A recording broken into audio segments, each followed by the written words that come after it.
Now that I think about it, this video is kind of ironic because it's about procrastination, and I am actively procrastinating as I write the script. So I got this email from this one fan, and he was asking for a video on this topic. And you've come to the right guy, because as I've said before, I suffer from ADHD. And normally I don't use viewer suggestions for videos, purely because most of them suck peen. But I had this video in mind for a while, and I thought this video would be a helpful one, especially for someone who watches my videos and knows my stance on mental health and the treatments you're given. Because if you don't know, I hate prescribing drugs used to castrate your mind to be more normal, instead of working through your issues and saving yourself from the side effects. So in this video, I'm gonna go over all the ways in which I overcame my struggles, and I hope that this video helps someone out there who wants to improve without the use of drugs. But before I get into all that, let's talk about the self-diagnosing and the mindset of non-ADHDers towards ADHD, because it's something that is really easy to confuse as just normal inattentive behavior. Like, I'm sure I'm not just speaking for myself when I say that I have heard the phrase, everyone's just a little ADHD, bro, it's not real, more times than I can count, and it has some truth to it, but not for the reasons that they think. Because these kinds of people think that everyone has ADHD because the symptoms are common things everyone struggles with. And there are two flaws with this logic. One,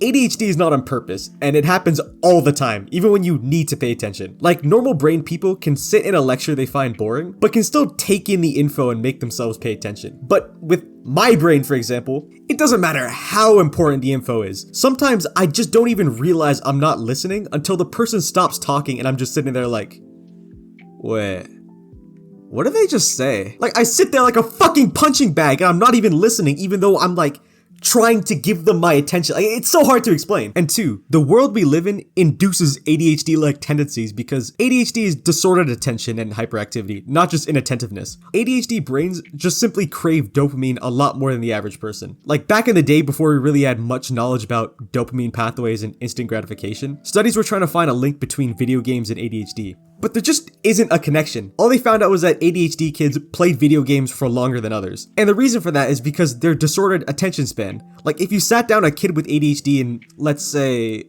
a 2-hour college lecture, totally not talking about anything specific here.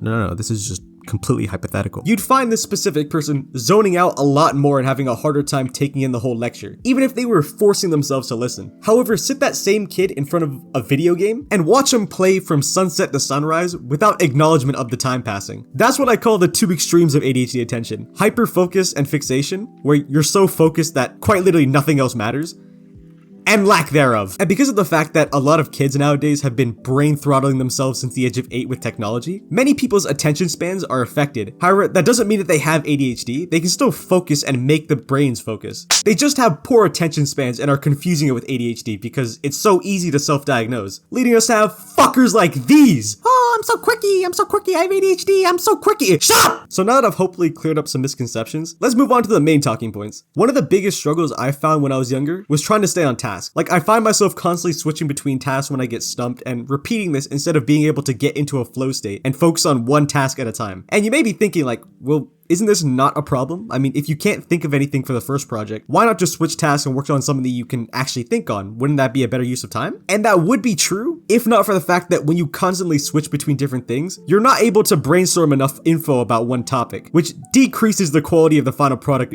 tremendously. So if you want to do tasks effectively, you need to be 100% focused on one thing for at least a good 1 to 2 hours. And in order for someone with ADHD to do that, we first need to eliminate distractions. So throw away your phone, like get rid of it, put it in another room until your task is done. Eliminate environmental distractions that will trigger you to go off task.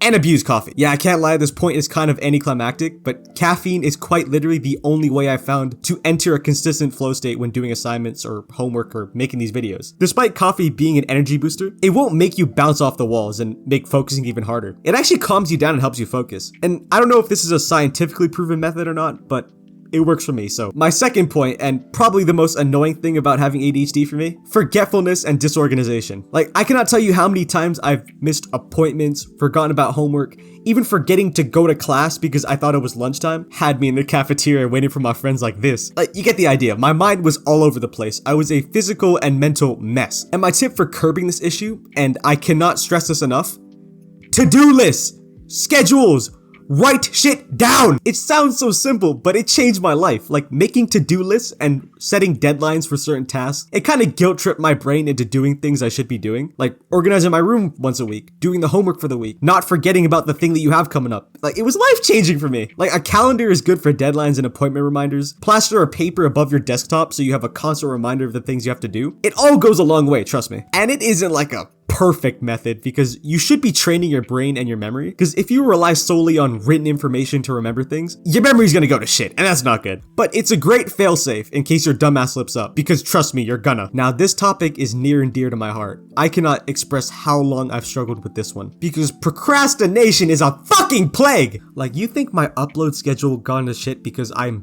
busy? Bro, I'm lazy as shit! Here's an accurate representation of what project week looked like for me in high school. Okay, right? I gotta get this presentation for English done. Deadline's coming up in about a week. I gotta finish the slides. I gotta rehearse. And we'll be all good. All right, let's get to writing. And oops! Oh no! Oh shit, my phone. It's just slipped into my hand. Oh, my bad. I mean, I got a week to finish this. I mean, that's like 168 hours. I have plenty of time. I can afford to watch a YouTube video. Oh, it's nighttime.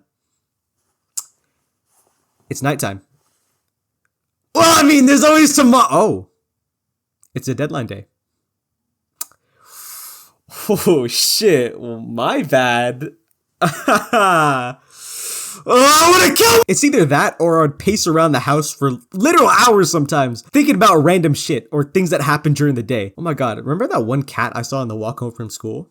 That was pretty cool. Wait, I just rhymed. Should I start a rap career? Wait, how much do rappers even make? I should Google it. I mean, Lil Uzi Vert gotta be making good money if he's 6'6" on his money. That guy's like 2 centimeters tall. Wait, speaking of tall, how big is the tallest man in the world's penis? Like, imagine being 7 foot tall and then like having a 4-inch wiener. Like, that would be so underwhelming. And again, this stupidness, it would mess up my workflow badly and pretty much set me up for a day of randomly searching up useless information and doing everything else but working. And something that's helped me a lot, especially since starting uni, is to spend as little time in your room as physically possible. Study in a library or any public area. Remove yourself from privacy. Bonus points for leaving your phone at home. Like, I don't know what it is, but you will be so much more focused away from your privacy of your own room. You know, where you can search up food or tentacle porn and no one can judge. Now, this last point is kind of a big one. It's not really a tip, but I want to talk a little about demotivation and self-esteem issues. And this doesn't even go for just ADHD, but everyone with some kind of mental problem. Because yeah, I've said before that, like, you know, I don't want to use the condition as a cop-out, because the way we treat the topic of mental health in the West, it just ain't it. I just don't like throwing pity parades. I think it shouldn't be an excuse despite it being a disadvantage in certain areas of life. But it does feel demotivating to know that there are people out there that don't have to worry about stupid things the way I have to. Like, to me, it's almost unimaginable that people can always remember their commitments. I pretty much have a 1 in 3 chance to be taxed for being a retard. But every time I have a slip up, it's just so infuriating because you know these things shouldn't happen. And it makes you wonder whether you should even bother trying because they're just gonna keep happening. And it's valid to feel this way because it's the truth. Like, these things shouldn't happen. And it sucks that it does happen. But like, what other choice do you have? You're never gonna get special consideration because of your condition. Like, it does suck and you'll never be 100% over your struggles, but there are strategies you can take to nullify your struggles. I'm not gonna act as if these tips I've given completely cure ADHD. Like, I still struggle from time to time. Like, I still haven't really figured out how to slow down my brain. I'll give you a recent example. Something that I've struggled with my whole life is working at Mach 10 and making silly mistakes along the way. And this hurts me the most in math class because I physically cannot proofread my work for mistakes. My brain just doesn't allow me. Like, a week ago, we were doing a group activity in math, and one of my buddies looks over at a question I was doing and was like,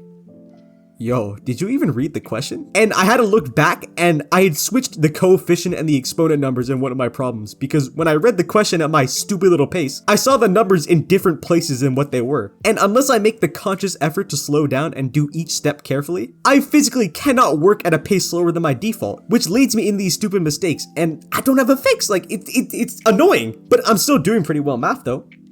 And while these slip-ups frustrate me, I don't pay them much mind. And I try to think of some of the upsides of my condition. Like, for example, I can attest my personality and humor to my ADHD because I feel like the impulsiveness makes me lower inhibition than most people. And it makes me stand out, mainly because I'm the only one doing dumb shit without care for the consequence. And I think, like, this stupidness of my brain, it also helps me make these videos. I think it helps me stand out a little bit from the other creators. I mean, I don't have nearly 100K for no reason, yo! But it's just the little things that make me go, it is what it is. So all in all, as gay as it sounds, be glad that you're different. I don't know. I don't really know how to end this video, so here's 30 seconds of a dancing monkey. Enjoy.